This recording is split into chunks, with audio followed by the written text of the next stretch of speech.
Hi guys, this is Ashley back with another video. Before we get into the video, like, comment, and subscribe to the channel.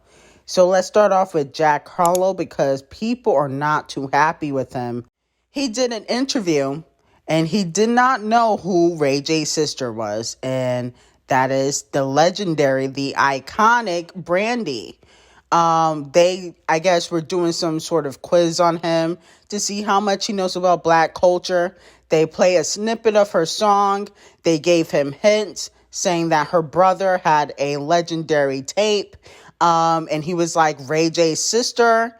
A lot of fans feel like he's a culture vulture because they're saying, how do you not know who Brandy is? But hypothetically, I believe he's only like, 23, 24. And Brandy hasn't had any recent hits, okay? She plays the background in recent years, ever since she got into that car accident. And then on top of that, she don't have no hits. Let's just be all the way 1,000. Any recent hits, she don't got. But I will say this. I do feel like it was kind of weird for you not to know who Brandy is, only because she's still a legendary, iconic person in the community.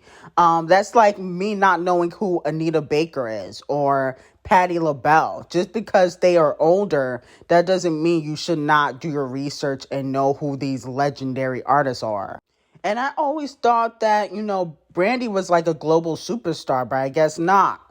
I thought people knew Brandy around the world, not just in the black community. Like, I can understand if people only know you in black culture and, white people may not know you. Like David Banner. A lot of white people may not know who that is, okay? But white people know who Travis Scott is. So they're going to assume that Travis Scott is the bigger star. That's just what it is, even though David Banner has been, in the game longer.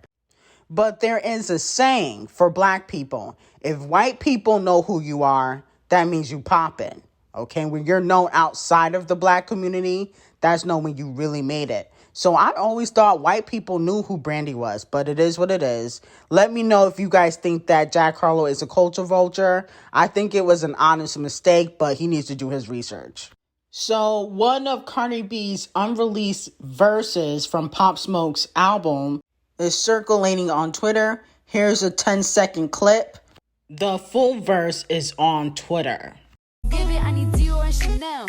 Go and get it. I'm a handful, I'll admit it. I'm resistant, but I can submit to someone that's inconsistent. When a dumb bitch, go find another one. Cause what to me, I ain't never one of them.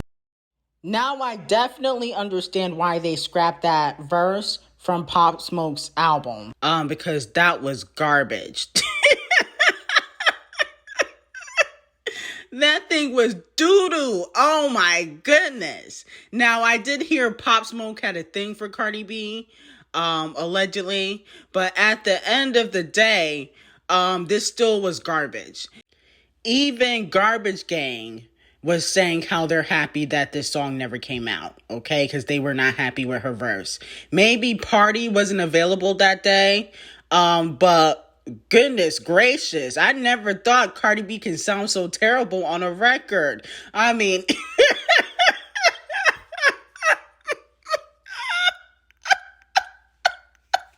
oh, that shit was trash.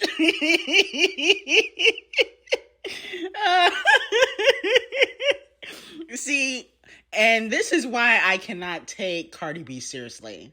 When these verses be leaking and she's the only person writing, it just shows where the talent is. It's not there. It's non-existent, okay? But y'all be trying to act like Cardi B is the best thing on earth. With these trash raps, I'm shocked she even surviving now. Where would Cardi be without Atlantic? This was doo-doo. Oh my goodness. Anyway, I gotta move on from this. Is Megan Thee Stallion being framed? That is the question of the day. Because a lot of fans feel like Tory Lanez paid the doctor to write that medical report saying that he found glass in her foot, and that's what she was treated for originally. But allegedly, Megan saw a second doctor, okay, to get some surgery, And that's when they revealed to her that there were some bull fragments in her foot. But the thing is, that evidence has disappeared. They were supposed to hand those fragments into the LAPD, and the LAPD and the doctors say they don't have them. So I don't understand how they can really use this as evidence. And then on top of that, I just kind of feel like even if Tory Lanez is proven innocent, I don't think his career is ever going to be the same. People are still going to believe that he did it, even if he's proved innocent in the court of law. He might get some fans back, but I think majority of them are still going to rock with the fact that he allegedly, pow-powed a woman, because they just don't want to believe him. So let me know in the comments, do you guys feel like Tory Lanez framed Megan Thee Stallion? Now, I don't feel like he framed Megan Thee Stallion. What really happened was she saw one doctor and then she saw another one. It's just weird how the bull fragments disappeared. And then also, why didn't the first doctor see that you had the bull fragments in your foot? I don't understand that either. How do you miss that? How were you treated for glass the first time around and he was not able to see it? Especially if that doctor was treating you for glass. Wouldn't he be able to see that there were some bull fragments? But, that just doesn't make sense to me. Megan's story still has been inconsistent, in my opinion, because I've heard like 4 different versions of this story about what happened by Megan Thee Stallion. Okay, y'all can try to pretend like it's not inconsistent, but if you pull up old lives of what Megan said before, it's not what she said in that Gayle King interview. Okay, so let me know how you guys feel about it, and if you guys believe that Megan is being framed. Latto might have a new song coming out with 2 Feet Bino.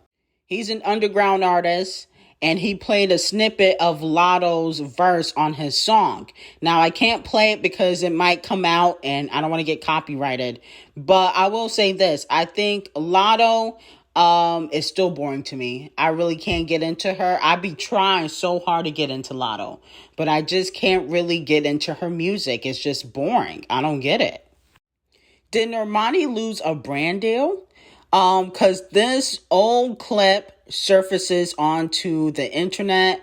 It was a Tommy Hilfiger ad campaign, and Wild Side was playing in the background. Now, I can't play it for you here on YouTube because I don't want to get copyrighted, but I can post it on my social media, and I just don't understand what happened to her brand deal. It's all over Twitter, and people are saying that sponsorship got canceled. But I don't understand why. It's not like Normani's really doing anything right now. But maybe it was out of her control, okay? So, hopefully, she gets more brand deals. I think she already got one with a company from Paris. So, I'm sure Normani is good, but I do feel like that would have been a good look for her, especially while promoting Wild Side. Moving on to Doja Cat. So as we know, the EBT Awards is coming out pretty soon. I believe it's after the Billboard Awards. And allegedly, the people up for, the best female rap artist is Latto, Doja Cat, and Megan Thee Stallion. But from what I'm hearing, they don't really want to give it to Doja Cat because a lot of people don't want to consider Doja Cat as a rapper. The EBT Awards would rather give it to Latto and Megan Thee Stallion, but the problem is Doja Cat has better stats than Megan and Latto, and that's what it goes off of. It goes off of who has the best stats within that year. So we'll see if they finesse the system or if they'll let Doja Cat win. Doja Cat does deserve it, but a lot of people don't consider her really a rapper. They consider Latto, Megan, Cardi B a rapper. So let me know how you guys feel about that. Like, comment, and subscribe to the channel, and have an amazing day.